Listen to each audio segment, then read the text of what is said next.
Hi everyone, welcome back to another video. My name is Katie. For those of you who don't know me, I am Guglielmo Fine Art, and in this video it's just going to be a quick speed painting of this mini gouache painting that I did recently. So the first thing I do to create an even gradient with gouache paints is I take my dry square brush and I'm mixing my three colors, my blue for the top of the sky, my yellow for the middle of the sky, and then I'm going to add a pink to the bottom of the sky. And in order to create a really soft effect, I go in with a dry brush and lots of paint in order to lay on the first layers, and then I'll take a transition color that's like a mix in between the colors I have on my palettes, and then I'll wet my paintbrush to blend the colors together once I have the two solid colors on there. And that's something that you can see me doing a bit earlier in the video. Now I'm taking my purple color and I'm beginning to block in the shadows of the clouds. I'm not too focused on the exact color at the moment. I'm just trying to get the basic shape of what the bottom of the clouds are going to be. I'm also not outlining the whole cloud as a whole, just mainly where those shadows are going to go. And then now I'm mixing in a pink and a yellowish color, and I'm going in over top of that purple that I just set in to add some highlights to the clouds. If I were to go back and do this painting again, I would try and make the clouds smaller and also less uniform. Something to make clouds look more realistic, which is something I continue to struggle with myself even, is to make sure that you're not using shapes that are too circular, too uniform, or looking too much like each other. Like at this point in the painting, the two clouds at the top were very similar shape to each other, so you can see throughout this painting process, I go back and rework the clouds until I get how I like them. At this moment, I'm trying to add some transition shades so it's not so harsh from the pinks and the yellows into the purple.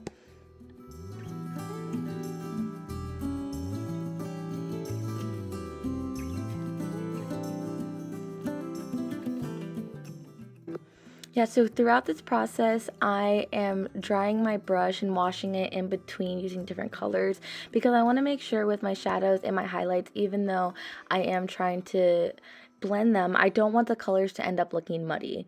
And I've noticed with gouache paints, even though I am still pretty new to them, that when you use a lot of water, it ends up having a really thin effect and sometimes can even lift the paint underneath it. So personally, I like to use a lot of paint when I'm working with gouache, similar to how I would use it for acrylics. It just kind of has a different look to it and also is more blendable than acrylics, but I like to think of using them close to how I would paint with my acrylic paints rather than watercolor paints. I believe this is the fourth gouache painting that I've done, or the fifth, I don't exactly remember. I have two other videos up on my channel of different gouache paintings that I have completed, and you should definitely check those out if you like those videos.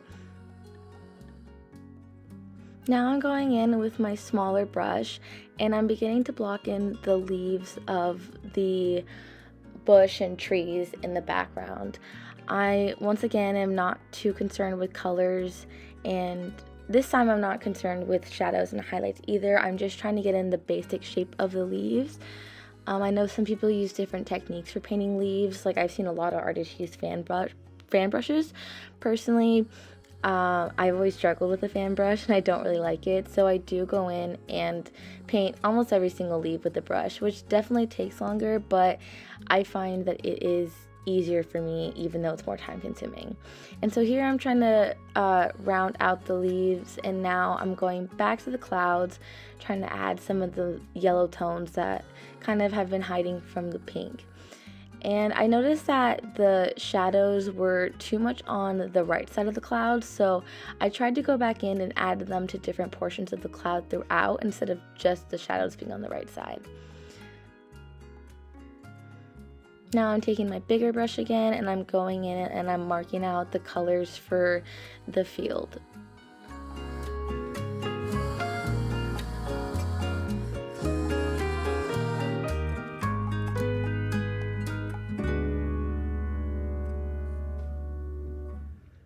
Now now I'm going back and I'm adding some highlights to the bushes and the trees. You can see in this video I am kind of jumping all over the place with going from painting the ground to the leaves to back to the clouds and so forth. I do this intentionally because it allows for the gouache painting to fully dry in between layers. If I don't wait long enough for it to dry, the colors could become muddy or more blended than I would like, or sometimes even could lift the color underneath it off of it.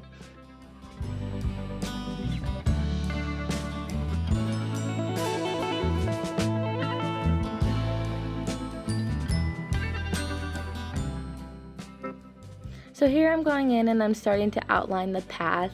In the photo I'm referencing, there's a fence that goes along the field and then a grassy path in the middle with more grass on the right side of it. So right now I'm not too worried about the exact position of everything and the exact perspective. I'm just trying to block in the colors and blend it a little bit.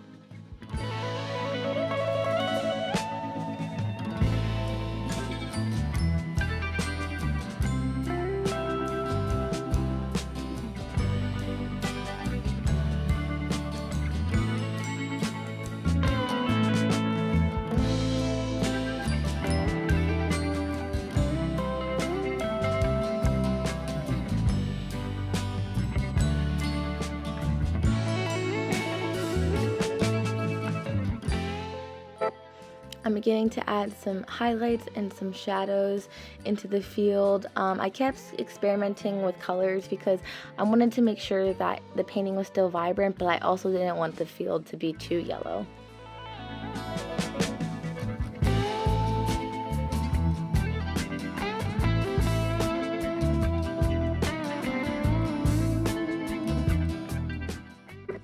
Now I'm going back in and adding back some of the shadows to the trees and bushes.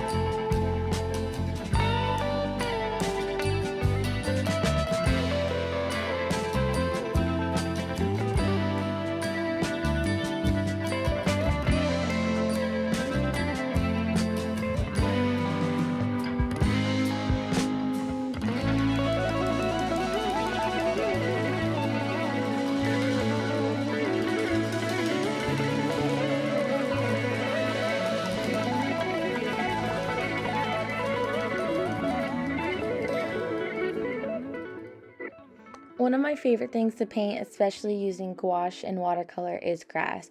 I find with gouache that it's really easy because I'm able to thin the paint down more than I am with acrylics, and it'll still keep the same opaque look. And once again, I don't like fan brushes, so I'm going in with my thick, like my medium size brush again. I find that you don't really need to use a small bristled brush for this.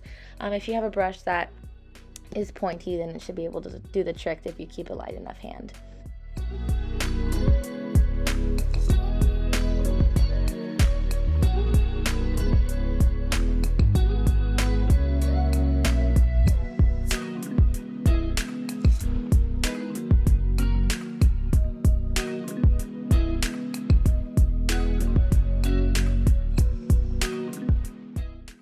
Now I'm trying to add some of the field color into the grass in the front so it's not so separated. Even though in the picture that I'm referring to, the foreground is a lot more green than the background, there is still some of that brown color in the ground.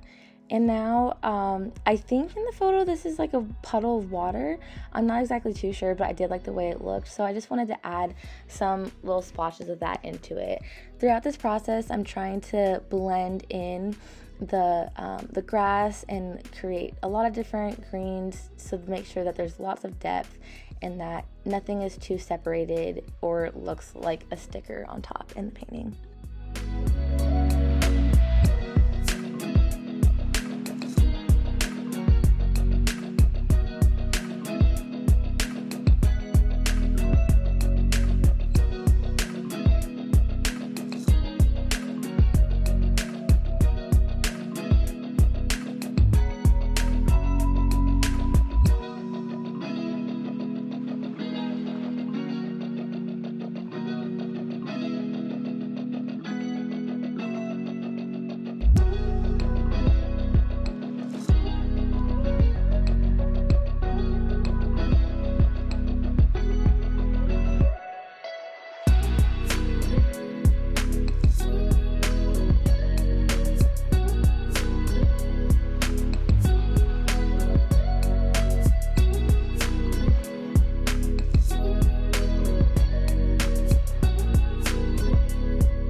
Here I'm starting to paint the power lines. If I were to do this again, I definitely would have used tape for this. I don't know why I didn't. Um, I still like the way it looks, but the fact that the lines aren't straight does kind of take away from the overall realistic element of the painting, I think.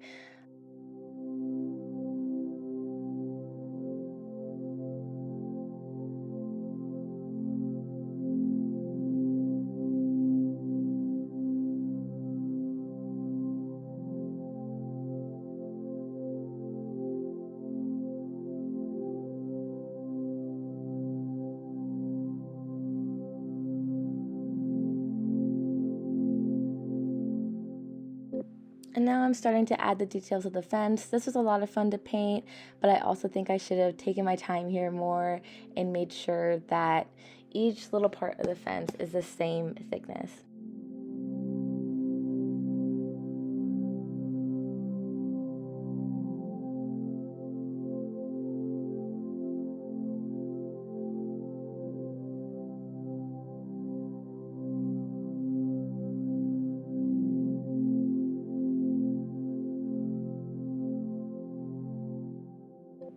Overall, I had a lot of fun with this painting, especially painting in the little birds at the end. Even though it's smaller than my two previous gouache paintings, this one did take me 20 minutes longer than my other paintings. Overall, the real time of this video is an hour and a half, so if anyone would like to see me painting this real time, please comment below.